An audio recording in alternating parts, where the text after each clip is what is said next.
Welcome to Growing Minds, the podcast where we dive into the fascinating world of human development. I'm Jennifer, and today we're looking at the transformation stage, adolescence, which typically spans at ages 12 to 18. This stage is often misunderstood as a time of rebellion or mood swings, but it's so much more.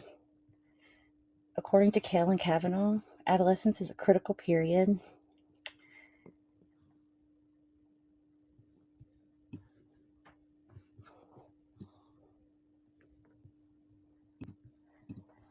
According to Cale and Kavanaugh, adolescence is a critical period for physical growth, emotional evolution, moral reasoning, and intellectual breakthroughs.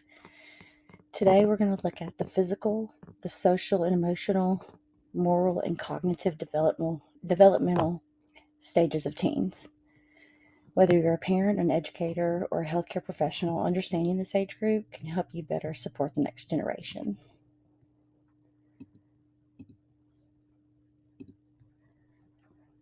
Let's talk about the physical development.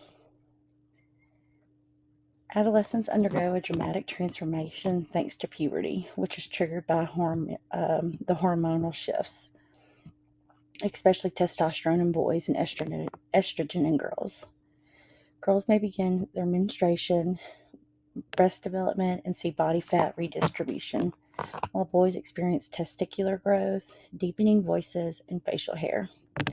Both genders see rapid height increase.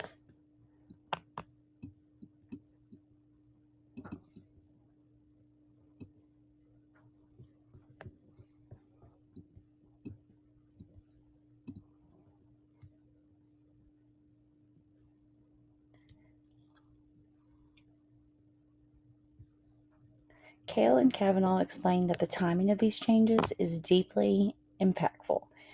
Early maturing girls may face unwanted attention and anxiety, while late maturing boys feel left behind among their peers. This affects their self-esteem and social standing. Think of a 13-year-old girl who has hit puberty much earlier than her friends and how embarrassed she may feel or left out of place. This can lead to emotional withdrawals or risky social behavior just so she'll fit in.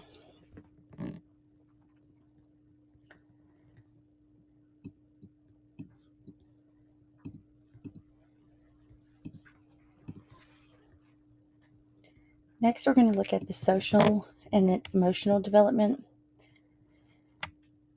Socially, adolescence is a time about identity formation. Erickson's stages of identity versus role confusion. It tells us what teens are trying to answer. And that question is, who am I? Their friendships become central. And I can attest to that with my teenager.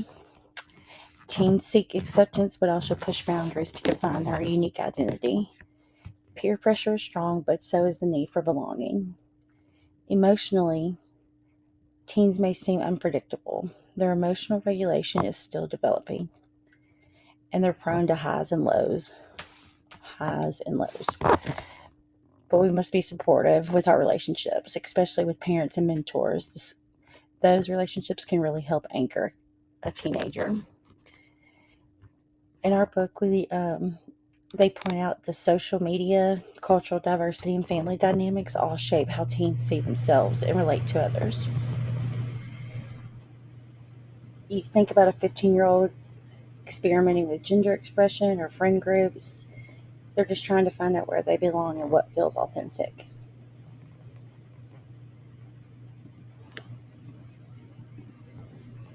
Let's look at the moral development of teenagers, adolescents. During this time, teens start to think abstractly about what's right and wrong. They shift from rule following to considering ethics, justice, and values.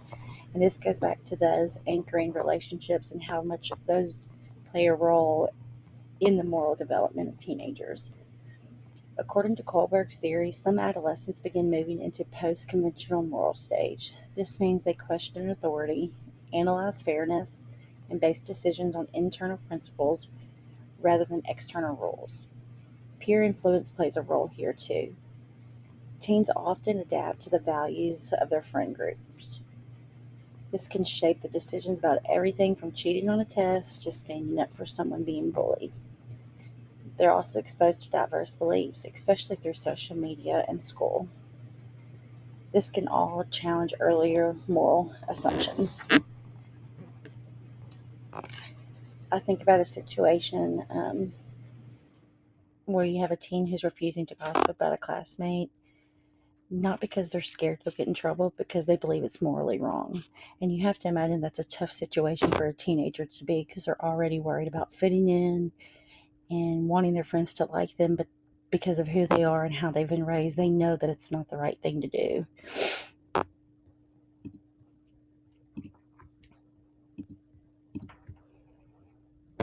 Next, let's look at the cognitive development.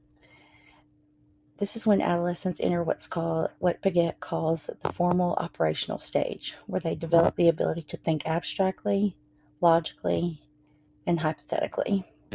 They start considering consequences, forming political opinions outside of what their parents' beliefs are, and debating ethical dilemmas. But they may still struggle with impulsivity. That's because the prefrontal cortex, which controls decision making, isn't fully developed until the mid 20s. Kale and Kavanaugh also introduced two key cognitive patterns common in adolescence: the imaginary audience, teens believe everybody's still watching them, and the personal fable. They feel their experiences are totally unique. No one's ever felt the way they felt. No one's ever had it as bad as they had, which leads to feelings of invincibility or isolation. Um, a 16-year-old may refuse to raise their hand in class, thinking everyone will judge them, which is the classic imaginary audience, when in reality, nobody's even paying attention.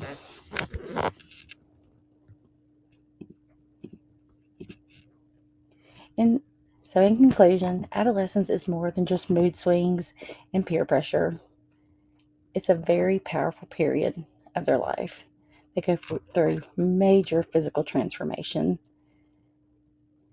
big emotional explorations. They start having moral questions, and then major cognitive expansion.